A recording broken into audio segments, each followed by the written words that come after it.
ইন্নাল হামদুলিল্লাহ ওয়াস সালাতু ওয়াস সালামু আলা রাসূলিল্লাহ ওয়া আলা আলিহি ওয়া সাহবিহি আজমাইন। সম্মানিত দর্শক শ্রোতা, দূরে কিংবা কাছে, দেশ কিংবা বিদেশ থেকে আমাকে যারা দেখছেন, আমি ধন্যবাদ মোবারকবাদ জানাই আপনাদেরকে। এক ভাই প্রশ্ন করেছেন, পবিত্র রমজান মাসে 3 বিরক্তি হতভাগা, বদবক্ত, কপাল ফোড়া থাকে, ওরা খারাপ। এই প্রসঙ্গে আল্লাহ রাসূল বলেছেন, আন কাব ইবনে আজরা রাদিয়াল্লাহু তাআলা قال قال رسول الله صلى الله عليه وسلم উদুরুল মিম্বার ফাহাদারনা।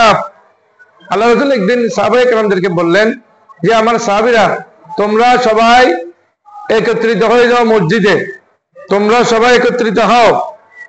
আমরা সাহাবায়ে কেরাম বললেন, আমরা একত্রিত হলাম। ফালাম্মা আরতাকা দারাজাতাল ক্বালা আমিন, ফালাম্মা আরতাকা দারাজাতাল সানিয়া ক্বালা আমিন, ফালাম্মা আরতাকা দারাজাতাল সালিসা ক্বালা আমিন।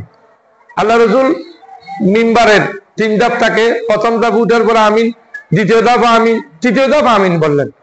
এটা শোনার পরে সাহাবায়ে কেরাম বললেন, ইয়া রাসূলুল্লাহ, ফালাম্মা নাযালা কুলনা ইয়া রাসূলুল্লাহ লাকাদ সামিনা মিনকা আল-ইয়াওমা শাইয়ান।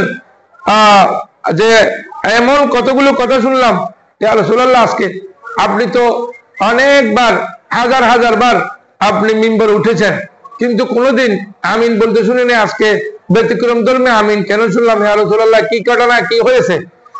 রাসূল করিম সাল্লাল্লাহু আলাইহি ওয়াসাল্লামের কাছে যখন সাহাবীরা বললেন, মা ইন্না সামিনাহু ইন্না নাসমাহু, আমরা কোনোদিন শুনি নাই। ক্বালা ইন্না জিবরিল আলাইহিস সালাম আরাদা লি ফাকালা বাদা মান আদরাকা রমদান ফালাম ইয়াগফির লাহু কুলতু আমিন। হ্যাঁ, আজকে ব্যতিক্রম ধর্মে হওয়ার কারণ হলো হযরত জিবরিল আমিন আমার কাছে এসে বলতেছে, ইয়া রাসূলুল্লাহ, যারা রমজান মাস পেয়েছে, রমজান মাস পাওয়ার পরে কিন্তু গুনাহ মাফ করাতে পারে নাই, তারা হলো হতভাগা, তারা হলো হতভাগা ব্যক্তি, তাদের কোনো ভাগ্য নাই, তাদের কপাল ফোড়া। তখন এটা বলার পর রাসূল বললেন আমিন, আমিন বলছেন। এরপর বলছেন রাসূল করিম সাল্লাল্লাহু আলাইহি ওয়াসাল্লাম, ফালাম্মা রাকাইতু সানিয়া ক্বালা মান যুকিরিতা ইনদাহু ফালাম ইউসাল্লি আলাইকা কুলতু আমিন।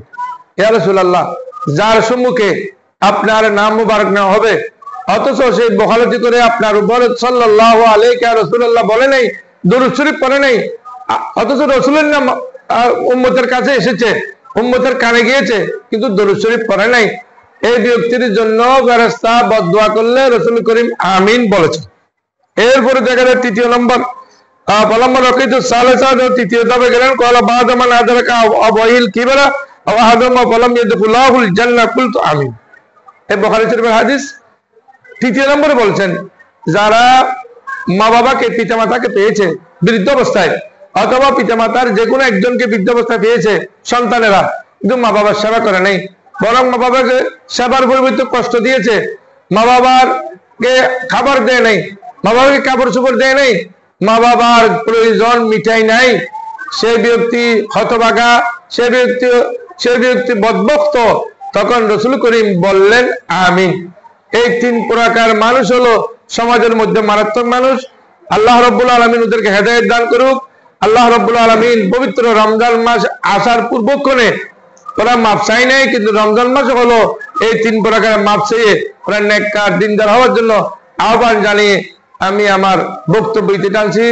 আসসালামু আলাইকুম ওয়া রাহমাতুল্লাহ।